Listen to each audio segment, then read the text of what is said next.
Yo guys, so in today's video I'm going to be showing you how you can easily make decent sounding melodies and it's not complicated. I'm going to give you a really kind of simple, easy guide to follow. We're going to cook up a melody and I'm going to explain what we're doing step by step. This video is basically for beginners or people that are intermediate and they're just looking to learn a couple of new skills when it comes to making your melodies better. Make sure you subscribe to the channel so you stay up to date with all the producer content we're posting here. And let's jump into this one. So firstly, we're not going to go over anything specifically music theory. You just need to know that there are 12 different notes in an octave. So we go from C to C5 to C6. You're going to go up through the scale, and modes and keys are basically just different sequential steps will get you to a different mood on that same octave. It's just the pattern of semitones and tones will vary depending on whether you wanted a major or a minor progression. So let's start out with some chords. So we can start out with a basic idea and build on it. So this is the basic idea I came up with.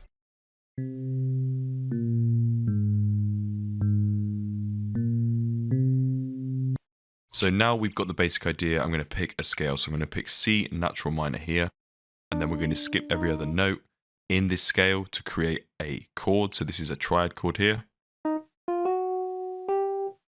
And we're going to essentially do the same thing for each note. We can then duplicate this by highlighting them and pressing Shift. And then I've just flipped it using Alt-Y there.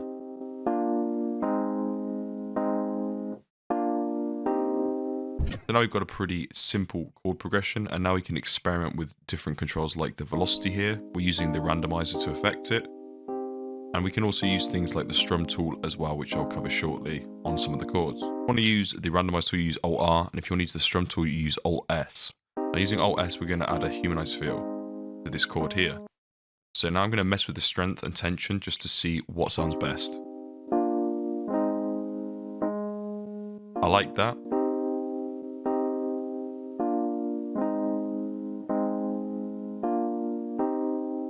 So now we can add 7th and 9th notes, which follow the same thing what we were doing before, which basically means we're going to skip a note in the scale and add a note above it. That's a 7th note.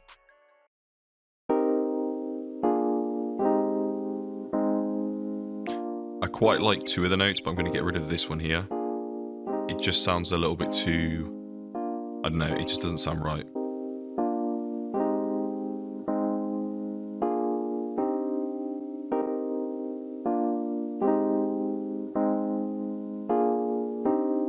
So that's a 9th note there on that last chord. And now we can experiment with different bass notes. So we're just going up and down octaves using control up or control down. So now I'm going to pick a different sound for these chords. We're going to use Noir Pure. It's a really fire piano. Great for this kind of deep emotional sort of pianos. So I'm actually going to go into the emotional setting here. Sounds really nice. Kind of gives me a Rod Wave, little TJ kind of vibe. And here I'm just doing some little bits of EQ, just clean up a little bit of the bass frequencies here. And just adding a tape machine too. I love this one by Baby Audio. You can check it out, the link in the description.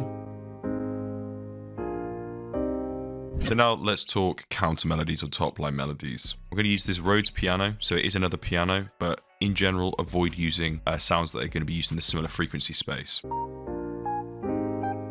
So the higher octave seems to fit much better in terms of the frequency space it's taking up.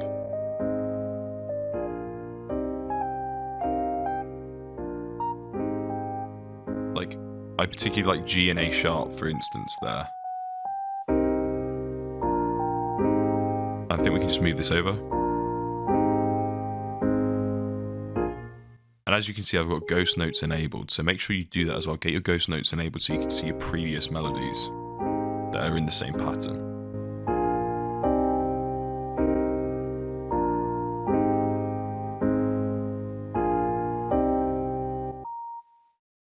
Here we can add a little flick.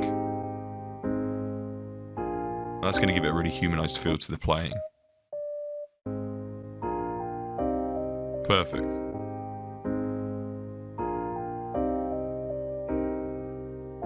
And let's just change the end part of this sequence. Quite like that. Now we're going to add some reverb here, just to take away the prominence of it in terms of how prominent it is in the mix. Sound a really nice airy and ambient. Now something else you can do is just couple up a melody that you've just made. So this counter melody, we can copy and paste it into another VST like this. And I like to pan one left and one right just to create a bit more space in the mix. And we're going to use a similar sound, but not one that's identical, so it's going to have space in the mix. We're going to be changing the key now. So we're in C minor. We've selected all of these in the channel rack, and then we can hit this drop down menu and hit transpose, which is what we've done. So if anyone wondering, the key change was C minor to F minor, which is 700 cents below. So a really important element to your samples and melodies you're making is adding textures or percussion. So here we're using my elemental percussion loop from my Gemini drum kit, and this really adds character to your melodies, as you'll see now. And also this one's tuned so we can tune it down to the key we're in.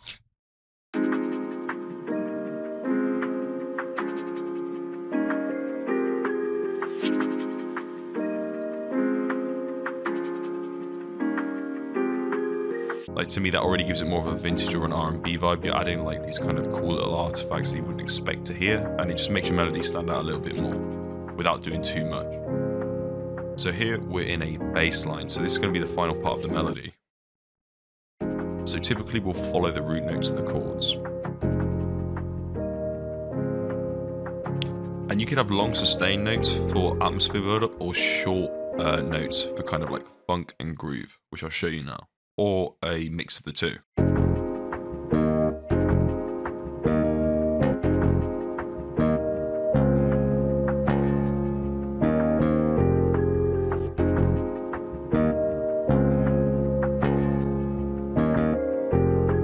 Use a synth bass like this instead of like a bass guitar.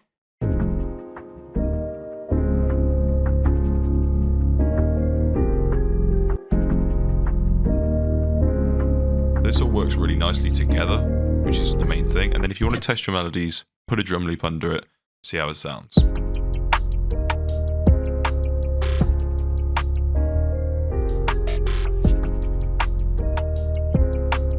So you can just hear it now. It's really important that you do this because sometimes you can make melodies too complicated, and when you add drums, it becomes very overwhelming. So this is a really good tip to avoid doing that. Yo, so I hope you enjoyed this video, my guys. Hopefully you took some value from it when it comes to making your melodies, a little bit of the theory that you need, and also some tools there to help with the scales you're using. Hit the subscribe button and hit the bell icon so you stay up to date with all the producer content. Appreciate you guys. Check the links in the description to the plugins I was using and also our own resources. The percussion loop I use, that's from my Gemini drum kit. Really fire, great investment for your production. And also make sure you check out my free thermal one-shot kit. That's a great place to get some sounds from if you're just starting out. And I'll catch you in the next one.